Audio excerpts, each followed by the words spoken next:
In recent tournaments, 59% of detected online abuse was directed at female athletes. More than a third of it was sexual in nature. And even though many comments disappear in seconds, their effects don't. Sin saberlo, 3 jugadoras del Atlético de Madrid femenino son expuestas a las críticas que reciben a diario en redes sociales. Ellas y todas las futbolistas que practican este deporte profesionalmente. We invited 3 elite athletes to what seemed like a normal interview. Pues yo creo que es un orgullo los valores que tiene el club, el creer hasta el final.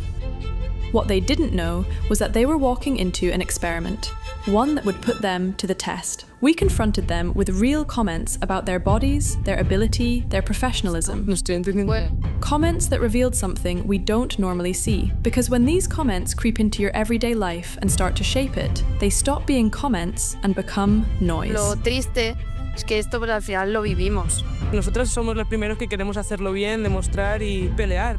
The conversation reached the media, social platforms, and sports communities, making an impossible-to-ignore reality visible. And for the first time, women's football beat hate on social media.